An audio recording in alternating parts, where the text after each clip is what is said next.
Please give a warm and a welcome to Gina Soleil, who's going to help us navigate the corporate zombie apocalypse.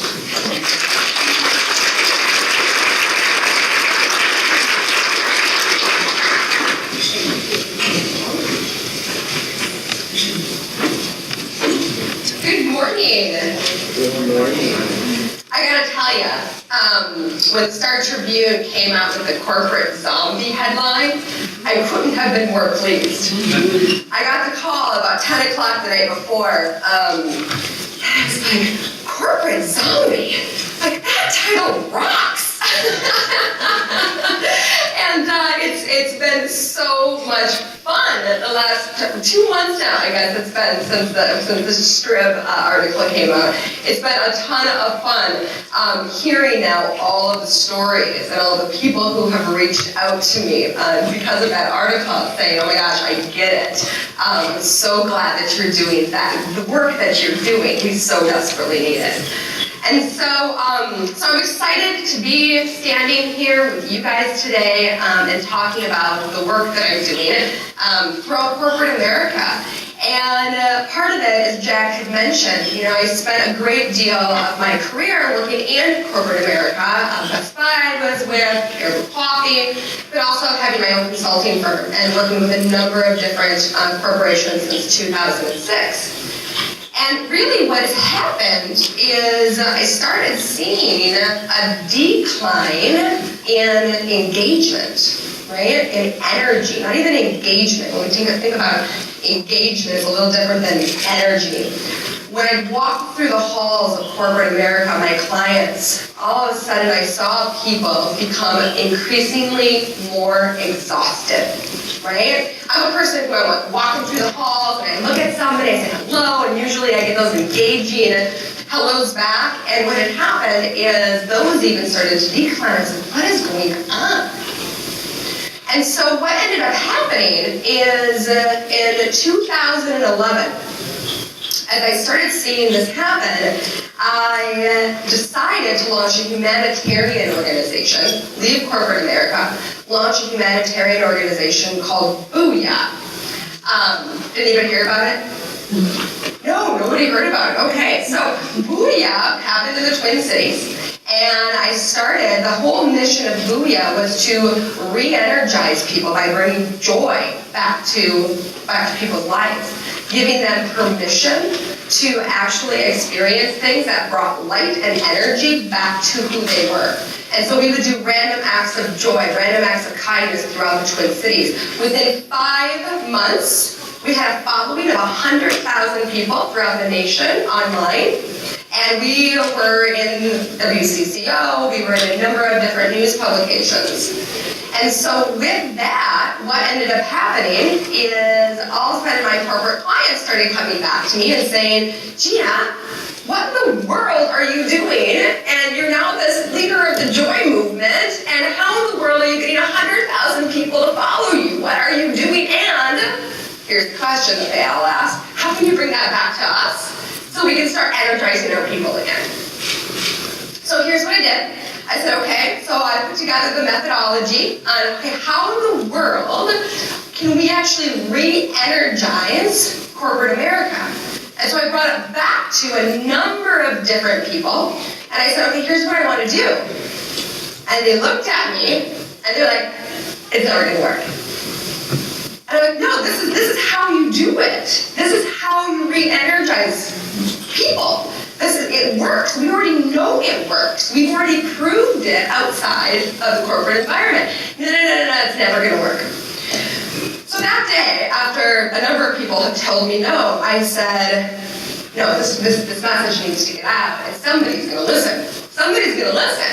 And so I had no idea how to write a book. So I Googled, because this is where you find all your valuable information. I Googled, how do you write a book? And it said, I was very excited because they told me I didn't actually have to write a book. They said all I have to do is put together a proposal with a really cool idea and then write like 3 sample chapters. So that's what I did. I went and in 2 days I put together my proposal, and I'm like, everybody's going to tell me yes. right? Shopped it out to like 200 agents. Guess what? They all told me no. Every last one of them in about 2 weeks told me no. I accidentally sent it to a publisher without knowing it. And in literally 21 days from the time that I had sent it out, I had a publishing contract and they wanted to publish the book. So here's what's gorgeous about the story, is that now, all of a sudden, media started coming out, right? And all of a sudden people are like, who is this girl? She's talking about re-energizing corporate zombies. And all of a sudden, corporate America is saying, oh my gosh, there's something here. There's something with this methodology. This stuff actually works.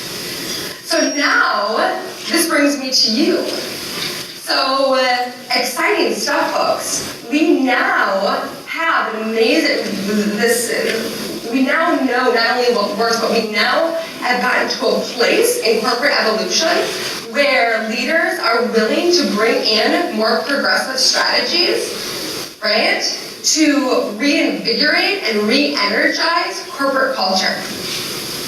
So why is this important to all of you sitting here in marketing, all right? Culture, right, is key to clients, period, right? So what ends up happening inside your business, the energy that you have inside the business, the energetic health of your business inside shines for all the world to see. And it's the companies who can figure out how to get their energy to shine on the inside that get more clients, that increase their engagement, that grow their profits, that have better efficiencies, they have overall better companies. So that's what today is about. It's sharing with you a piece of the methodology. Today I'm going to share with you 3 principles. There's 8 in total. Some of you received the book. Others, if you didn't have the book, you'll have an opportunity later today if you'd like to purchase it, or Amazon, obviously. But today we're going to visit the 3 what I call the most critical pieces to the 8 principles. And without these, the others can't exist. All right? So today, this entire presentation is about how in the world do you create this energetic culture where people are thriving and they're literally drinking the Kool-Aid coffee and cocktails you're serving. We've all heard that, right? Drinking the Kool-Aid. So how do you create an organization where everybody wants to actually drink the Kool-Aid? So here's what I like to do. I want you to take a moment and I want you to think about a culture that you've been part of. Now, some of you are really lucky, and you may be working in this culture right now. You may be hearing me talk right now, and going, oh my God, you're talking about my organization. That's the type of business that I'm working for. Fantastic. And then others of you, you might have to stretch in thinking about a culture. You may actually even have to think back to being a kid during school, right? Those are cultures. So whatever culture you need to think about, I want you to think about a moment, those moments, that organization, where it was on fire. People were happy. They actually wanted to show up. They had good attitudes. They had this thing called an anything is possible attitude, which I'm going to talk about. They felt great. I mean, even to the point you almost felt like family, regardless of how big the business was. And if this was a business, your clients could feel it. You repeatedly got told how good the organization felt. This was an organization that when you literally walked in, or when people walked into the building, they could feel the energy. All right, everybody have that in mind? All right, so as I'm talking about this, we're gonna dig into some things, but I want you to keep that image of great in your mind. So here's the reality. When a business circulates enough healthy energy to create the attitude that anything is possible, people can't help but drink the Kool-Aid coffee cocktails you're serving, right? So when we talk about culture, really what we're trying to do is create this internal brand that has an attitude that anything is possible. You can't talk about attitude without talking about my favorite person. You guys know this guy? I'm in love with him. If he was still living, I'd marry him. I love him for so many reasons. One of the biggest reasons I love this man, Mr. Einstein, is that he proved all of us wrong.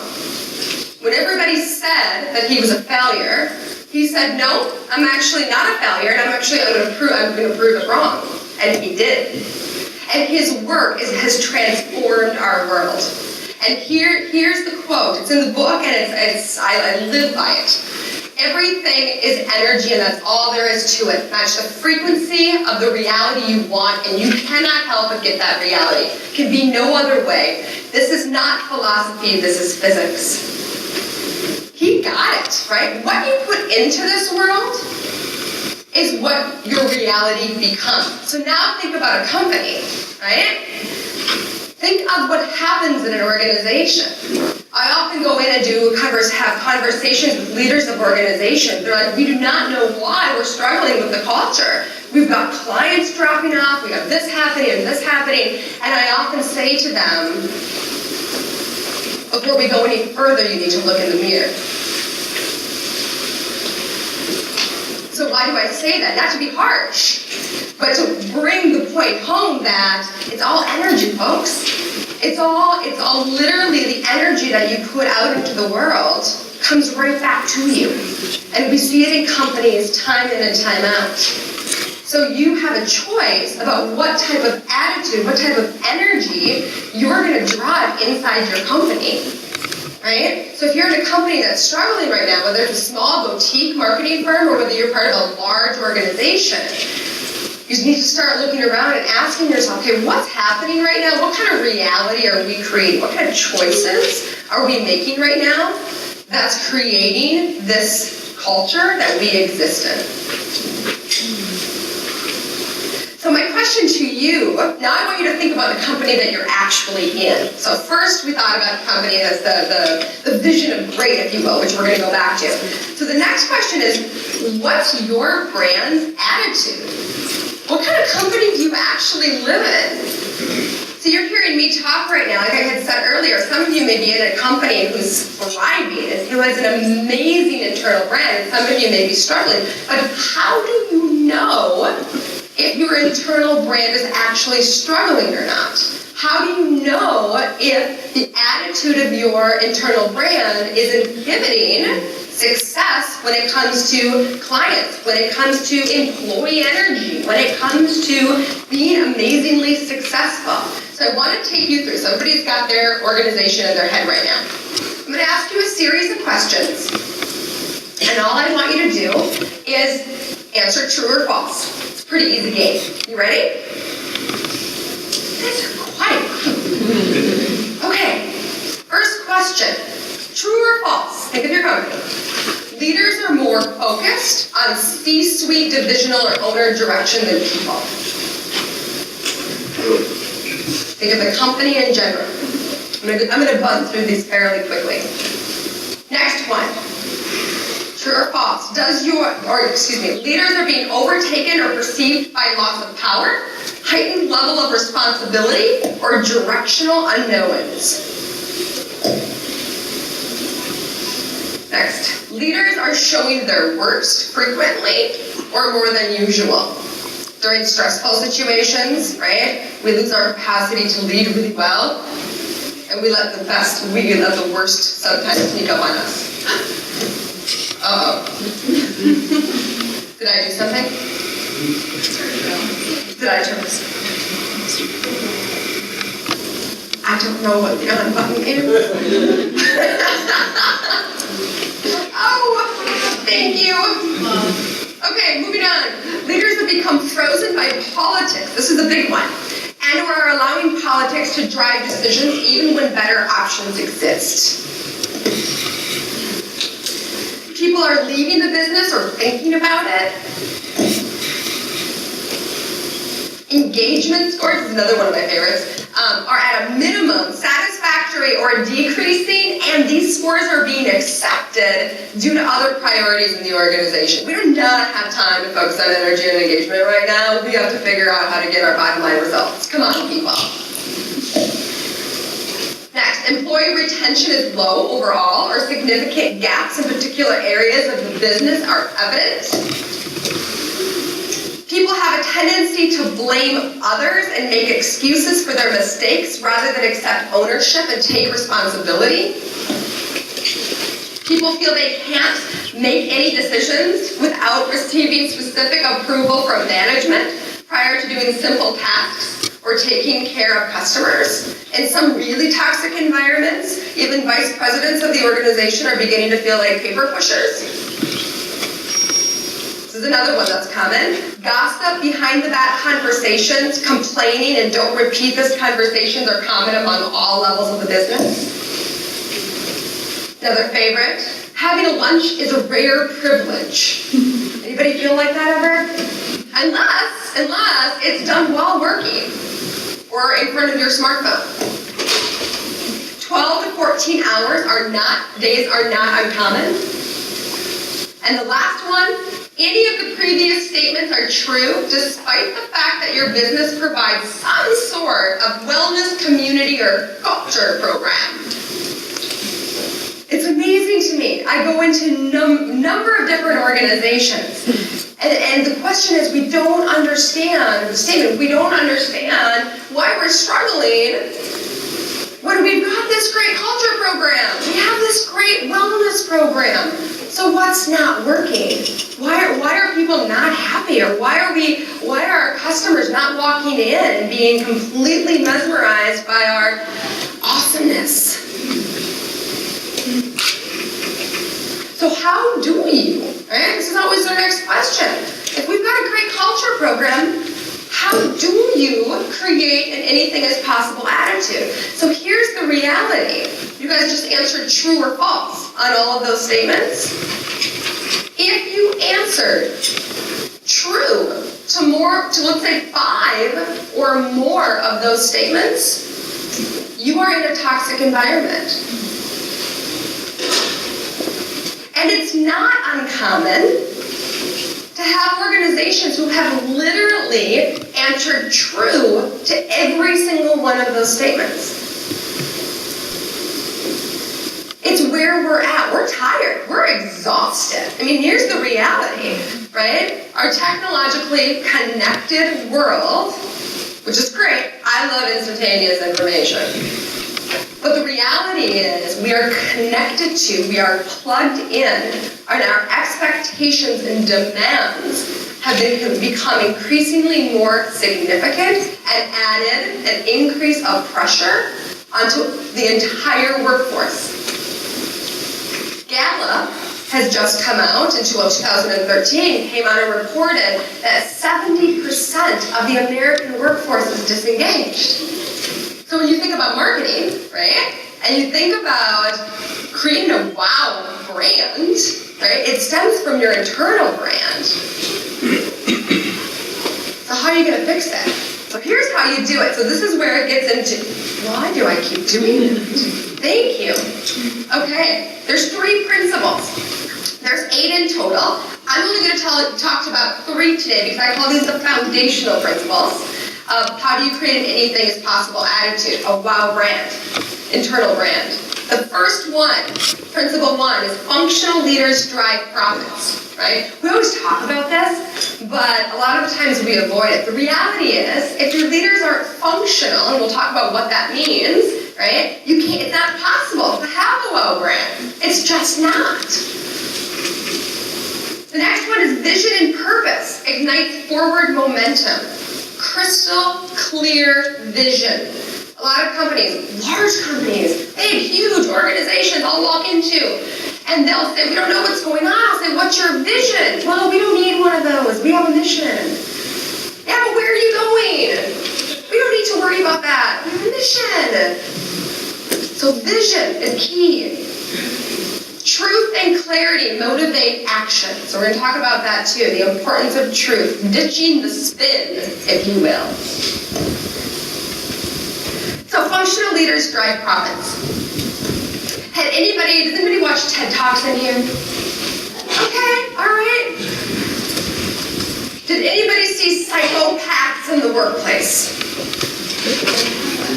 You didn't see this one. It's brilliant. Okay, so Fred Keel. I'm actually going to jump 2 slides ahead here. Fred Keel did this amazing research. Love this man, almost as much as Einstein. He did a 6-year study with his business partner, and he measured 100 CEOs from Fortune 500 and 1,000 companies, okay? He did over 8,000 employee observations. Here's what he wanted to know. He wanted to find out if character in leadership actually mattered. If this leadership business really even mattered to the organization, right?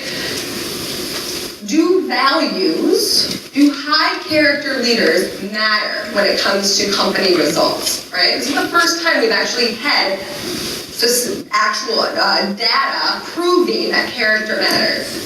So in his study, what he realized is roughly that high character leaders get 3 times more return on asset and 3 times more in engagement levels than low character leaders, right? Functional leaders, if you will. And how did he define that? These were leaders that showed up every single day, what I call functionality, and they modeled integrity, responsibility, forgiveness, and compassion. So, one of the things I want to mention here on values is when we talk about functional leaders, it's getting the leaders of the company to not only just show up every day, right, to be able to live these, but it's literally modeling them, that their actions, the way that they walk, right, how they interact with people is done in such a way that makes people feel like they actually matter. If that's not happening in your organization, a wow internal brand is not possible. This is right here, this is number one place to start. So also, organizations oftentimes go away and they create what we call aspirational values. How many of you have ever been part of or heard of a leadership offsite meeting where they go away and they create values for the company? Anybody? Yeah, okay, we've all been part of this, right? Either we're on the receiving end or we're actually a part of creating the values for the company. So this is what happens. We go away and we have these really intense conversations about what the company needs to be about, right? What are the values in which we need to stand for?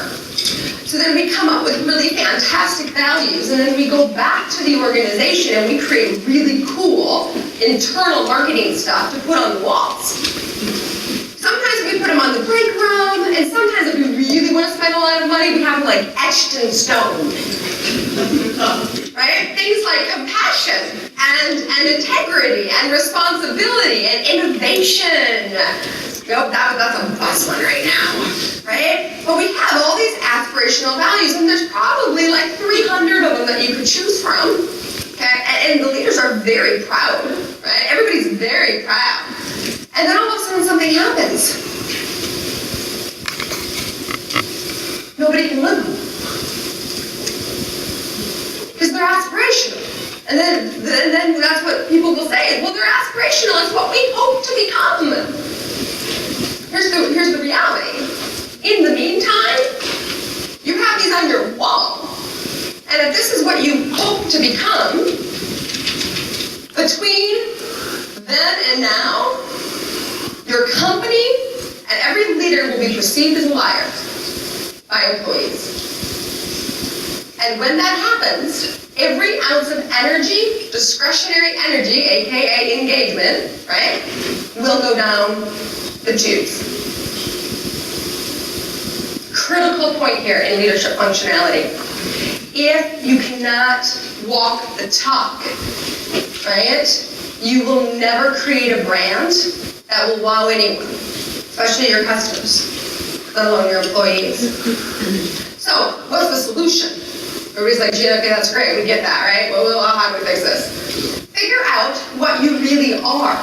So instead of running from what you are and trying to create these aspirations, recognize how great your company is and figure out what values you represent, and then figure out how do you make those really great values that people are already living, how do you magnify? How do you amplify the power of good, right, with what already exists? The companies that do that are able to have cultures that are explosive. Good in goodness. Okay, next one, next principle. Vision and purpose ignite forward momentum. So let me tell you, I gotta tell you another story. Or actually, before I get to my story, I'm gonna take you through a little exercise. So here's what I want you to do. I want you to imagine yourself. You wake up in the morning, let's say it's 7:30, let's say you have a big conference to go to. And it's raining outside, right? So you're going to give yourself a little bit more time, right? You're really excited for this conference because you have the opportunity to go to it. You're going to have a lot of networking. You've got some great speakers, good breakout, a lot of good stuff's happening. And so you're really excited, and you wake up and you punch everything appropriately into your GPS system. You're even trying not to do it while you're driving, right? Because that's not safe. So you got your coffee, you're driving, you got your tunes on, you're feeling pretty good, right? You're driving, you're giving yourself plenty of time, all of a sudden, traffic's really slow. You're still okay though, you're still okay, you still have your coffee, you're driving. All of a sudden, your GPS machine starts beeping at you. And it goes blank. You've got no directions. All of a sudden your heart rate goes up because you're going to be late. Right? So you're driving and you're driving and you're driving. You're trying to jog your memory on what these directions were. And then all of a sudden you remember that somebody gave you directions. So you reach back into the back seat and you're trying to drive and grab for directions at the same exact time. Meanwhile, your coffee spills all over your lap. At the same time, you have to figure out what exit to take. So you have a choice. You can go east or west. East or west, which one do you choose? Let's go with east. So we take the east exit, and while you take the east exit, all of a sudden, you reach back and you get the directions and you pull them in front of you, and you realize you're supposed to go west. At this point, you're 10 minutes late. Still absolutely exhausted. You're grabbing, you go west, and now you're driving, you're frantic, your heart rate's going up. You finally get there, you race into the parking lot, you run into the building, because you don't want to miss anything. You walk into the room, and it's empty. Nobody's there. You're like, what in the world's going on? So what ends up happening is you go to the front desk, and you're like, where is everyone? And the really chipper receptionist looks at you. You're not really in the mood for chipper right now, by the way. Looks at you and she's like, oh, that got moved, it got canceled and moved to a different date. Didn't anybody ever tell you? And you just look at her, coffee all over, defeated, heart rate up, you're sweating, you're not feeling very good right now. Chipper lady's telling you it just got rescheduled and nobody told you. So now you think you're crazy, you go back to the car, you pull out your directions, you're like, I know I'm not crazy.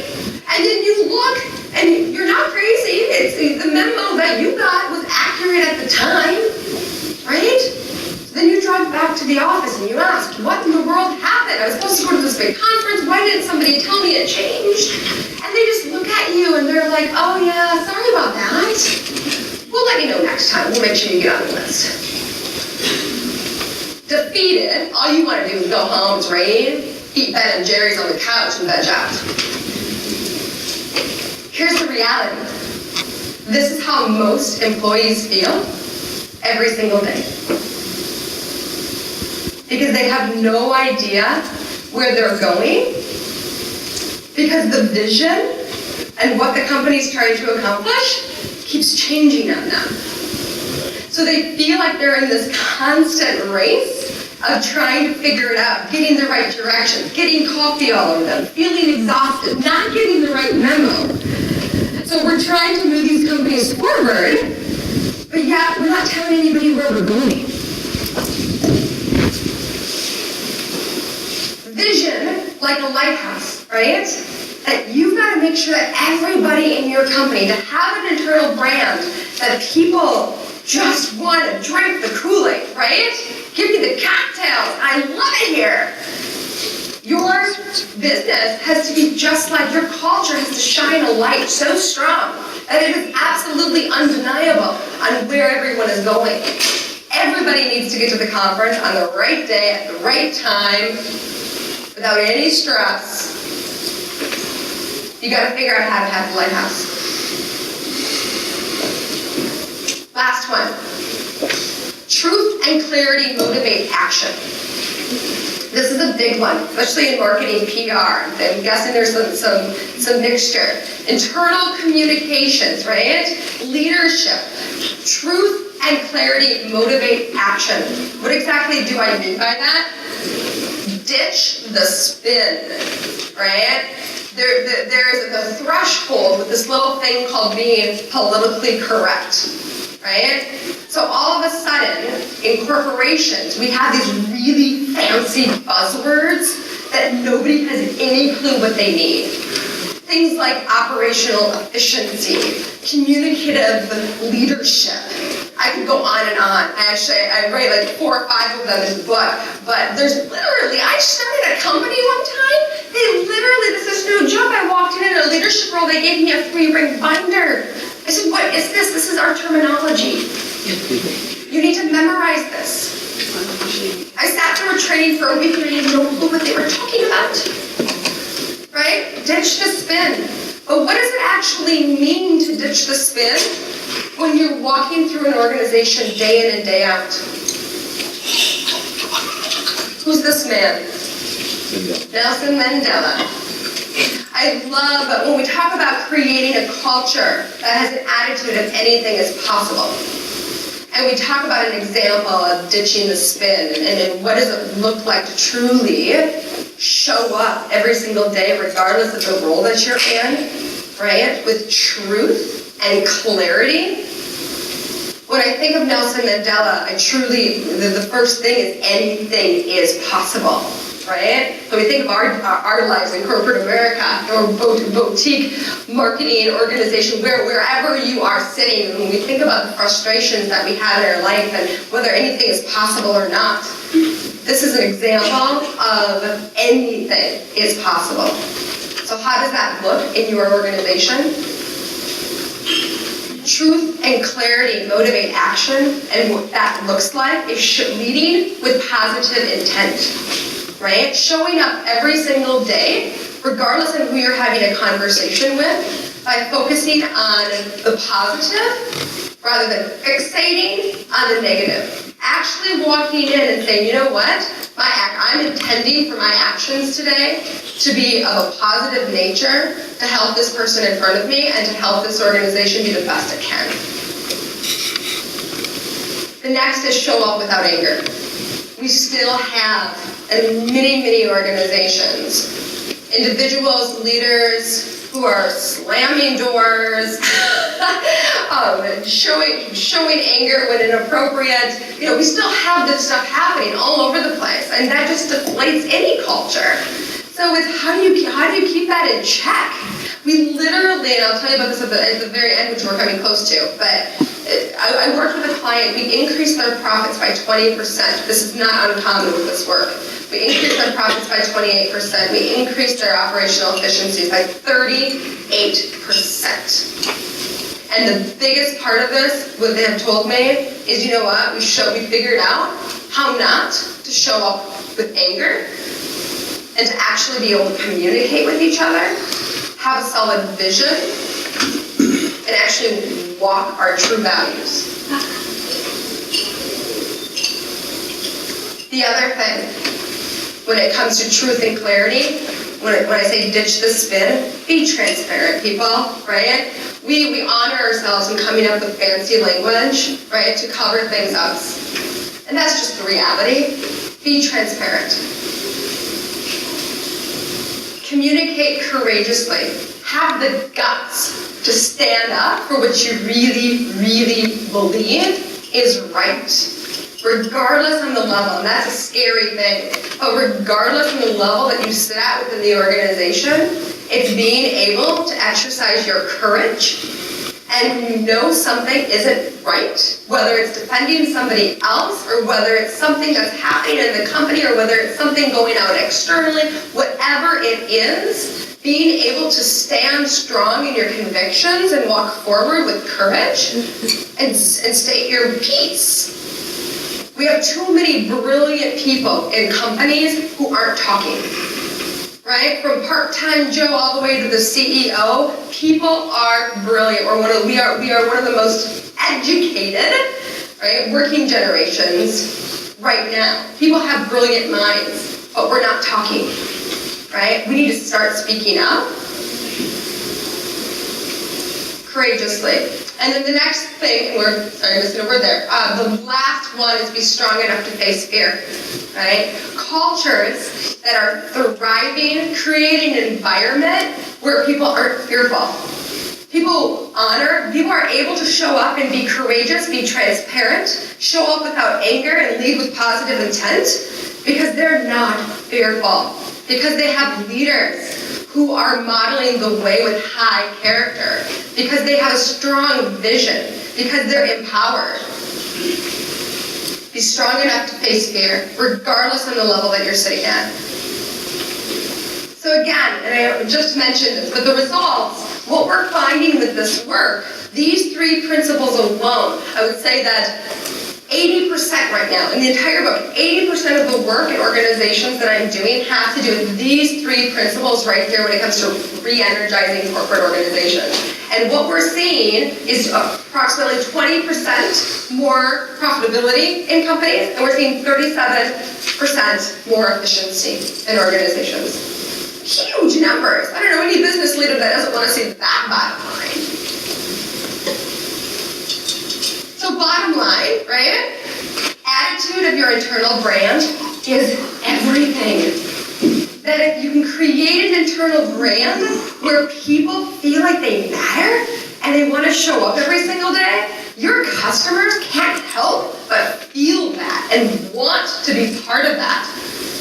Your employees can't help but drink the Kool-Aid because it is too good inside that culture not to be part of the journey. So with that, thank you, and I'd like to open up for questions. Thank you, Gina. Questions out there? Anyone? We have quite a few. Oh, good. Here, Okay. here, Okay. over here. Let's go here. Hi Gina, thank you. This is great. I wondered about some of these big businesses, big corporations, Best Buy, that kind of thing, where there's silos and tons of divisions and departments and all that, and how do you get that sort of culture to cross all of those? You know, I'm worried about one department or whatever versus the broad world of whatever my organization is. Yeah, absolutely. So here's what I tell all of my clients, and here's the amazing thing about culture that people forget, is you can change it just in your team.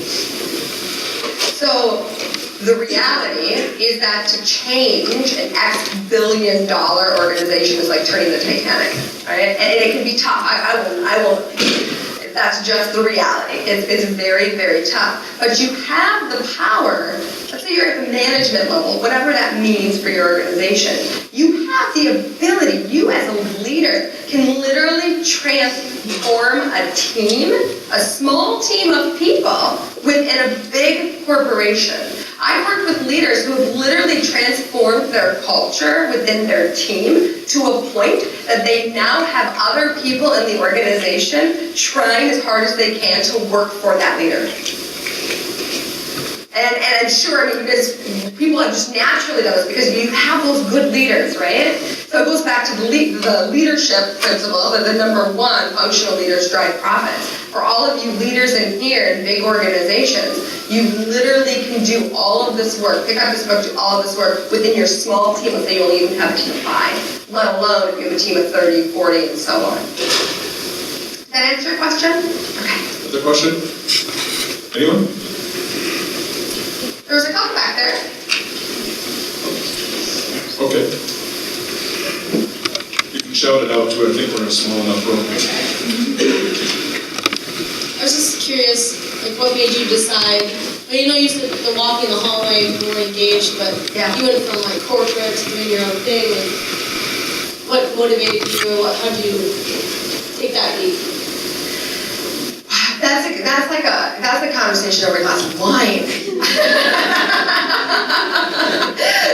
So I'll try to answer it in like 2 minutes or less. Wow, what made me take the leap? It's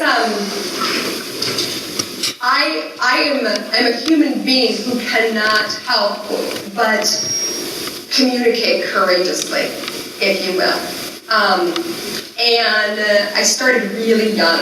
I'm 36 right now. I started when I was 18 years old. Literally, I talk about getting a leadership job, corporate leadership job, running a training division at 18. Can you imagine doing that now? And I say this because it was in that moment that I was exposed to, number one, great leadership, but a lot of dysfunctionality. And my personality is of such where I looked at that, even at that age, I looked at that and I'm like, I need to do something. I need to do something different. I need to change something.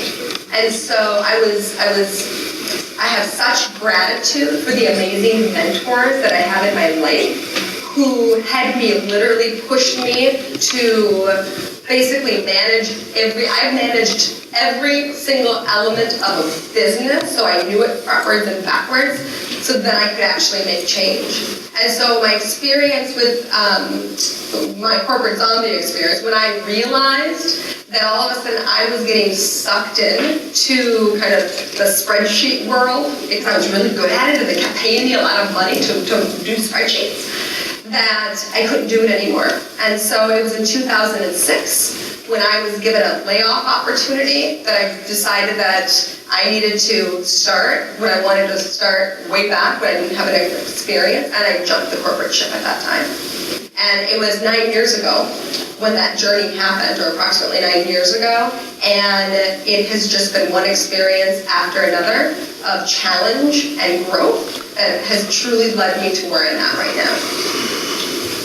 So I think we have time for one more, and then Gina will be sticking around, I think you said, through lunch. Yeah, would love to answer more questions around lunch. And you have a few books for sale out in the lobby, too. Yeah, and I know that a number of you received books as well. We had a ton of people who received books. I don't know the exact number, but if you would like to have your book signed, I am more than happy. I will be here throughout the lunch hour to sign books as well. Okay, so we have one more here. How do you get a corporate zombie leader on board with these ideas? A corporate zombie what? A corporate zombie leader? Corporate zombie leader. Yes, there's lots of corporate zombie leaders. It's all in the results. So here's the bottom line and my offer as well. So my bottom line is this, that we are programmed to want to see metrics. That's just what we're programmed. Show the bottom line. Show that what's happening in the company is actually impacting financial output, and show that you can actually solve that for them, and they will no doubt want to hear you keep talking. And so what I always tell clients or people, right, we're like, how can I get my organization to shift, is there's an assessment that you can either do yourself, or I can come in and do, but this assessment literally measures with each of the 8 principles the state of your organization and helps you tie it back to financial results. So then you can actually go into a conversation with your leader and say, all right, here's what's happening in our organization. I know we have the potential to be more and make more as a company. Here's what I want to propose. But I will tell you, with your question, because I think it's a brilliant question, the key here is being able to communicate courageously, right, and face fear. And be able to say, you know what, our company really does need to change, and we do have a lot of corporate zombie leaders here, if you will, that you need to take it into your own hands, regardless of the level you're in, and try to push it through. Thank you, Gina. Do we give her a hand, please?